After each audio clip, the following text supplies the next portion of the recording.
of course, we know Dolph was murdered years ago.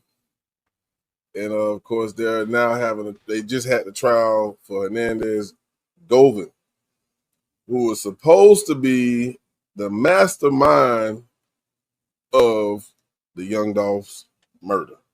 And his name was spoken by, I believe it was either Cornelius or Justin, which those guys have already been sentenced. And they said he was the one who masterminded the plot. So he went to court, had his day in court, and he actually won, people. I didn't see this happening, but I must say he had a great lawyer. So let's just take a listen to what was said on how he got him acquitted.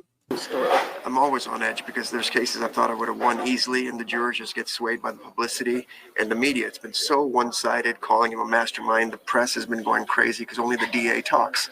And that's the problem with our system. It's because they make such a good first impression saying everybody's guilty. It's hard to get a fair trial, but thank God that's true. We got jurors that took hundreds of pages of notes, and it didn't take them, 2 hours to figure out this was all garbage. And they virtually echoed everything that he said in closing. And they were very critical that anyone could be locked up that long and didn't have the resources to defend themselves. The jurors said that. They echoed that. And the guy said, I am offended. I'm offended by this. And he said, and he was disappointed in Mulroy. And that's your elected official. That's my elected official because I live here. And you just go and do something. You called that testimony that with Jesse Browning BS a joke. Why? Because it was. Half the stuff was just made up within a couple of days of this stuff, and they give us this mystical receipt that's never been in any of the police reports. The jurors didn't buy it for a second. Hernandez Govan, he did not have the money to afford an attorney. They say this group of attorneys did it for free. Do I believe that? Fuck no. I think somebody paid for it. It wasn't Hernandez Govan. Somebody paid for it. They felt like he was a black man, he was a poor black man who couldn't afford a legal defense. So they said, again, quote unquote, we'll do it for free. I called Cap. Investigator Dabney was incredibly honest when he said these are the mistakes that we made. And then you call up somebody that's willing to do or say anything to clean up the case to get a conviction. You saw how they shaded off the phone records. Where are the text messages? Where's any of that from Justin Johnson to our client saying we're going to do something? I presented hundreds of text messages where he's threatening people, trying to go shoot people with others. Govan was never in on any of it. And the fact that you're still asking me these questions, I find offensive because it didn't happen. You would never take anything you heard in that courtroom for any decision you would make in your life that has any significance. You would laugh at me if I said, believe those guys. So let's just keep it real. This is all garbage, and I'm grateful that he's out, and I'm sorry in the world that he had to do 9 months in prison. And I'm just grateful his fiance called me, and we have the resources to help poor people. You were very passionate in your closing arguments about, about Govan being just a man from Orange Mound up against the system. Kind of talk about where that passion came from. When I go to 201 and look at the people that are in there, I know a lot of people do wrong, and I understand that, and I don't want violence in the streets because I live, in towns as well.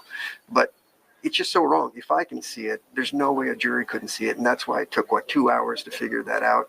I mean, obviously it would have probably been quicker had they not had to go through the evidence and do their job. But the fact that anybody in the press would say, oh, it was this or it was that, it was clearly flagrant. And I wish we would be reported as this is what your justice is in Memphis. So if you're black and poor, you got a problem. So this was Mr. Govan, how do you feel? Mr. Rohr, this is pro bono. I was unclear with that. Yeah. Oh, it was. To finally have this stress taken off your shoulders. Yeah, and have my life back. What's the first thing you plan to do? Go hug my son.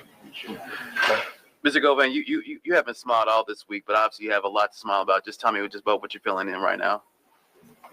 Like I said, it's kind of hard to explain the feeling of getting your life back, just from 12 people, so I'm just blessed, and I'm just ready to go see my son. What was going through your head when you were waiting for the verdict this morning? nervousness, of course, it's natural. But I got a team around me that was very confident and supportive. So without them, it wouldn't be no me. I just want to thank again, Manny, Robert, Haley, Beth, Handel,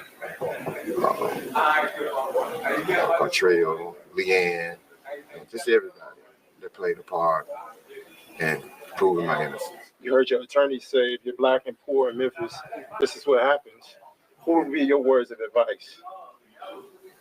Leave Memphis. Shit. From what you just heard from the lawyer to him, what's your thoughts, bro? I think as far as the court of public perception, I want to go back to what they said about the district attorney starting off with the upper hand on all of these cases.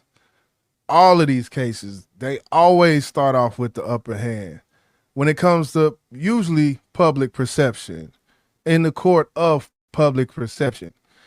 And it's sad Dolph lost his life in this dirty game that he was playing.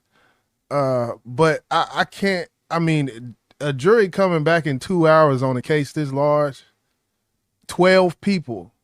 I can't really, if that's what they thought, I really have no further information to say that this man should be out. This man should not get off. I think if Dolph is on the other end, public perception would be different to this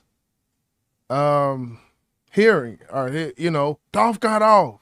It would have been, even if everything lined up and just Dolph and Govan was in different positions. Let me say this. I guess let me ask this question. With the fact that you had two of the alleged, well, ain't alleged anymore because they got convicted, Justin and Cornelius, they mentioned this guy's name as the person who came up with this plot to have Young Dolph murdered, right? Right. What did they have to gain to name him if he had nothing to do with it? That's the biggest question I have. Less time. I don't know. But as far as their word, I can't give it but a grain of salt because I get it. Less time. But I don't think nobody's going to point out somebody that had absolutely nothing to do with the plot. Well, I couldn't do that. Well, it's a difference between having absolutely nothing and being a mastermind. The actual charges, what were the actual letter of the law charges he was charged for, and could the jury find him guilty of that? Not the other things. Do you think he was the mastermind of Young Dolph's plot to be murdered? I'll just leave it at that. I don't have enough information, I guess, to answer that question. I don't. I don't know what's funny, but I just don't. For me, the public perception is different from knowing the facts. I would have to, to truly answer that, I would have to know more about it, So.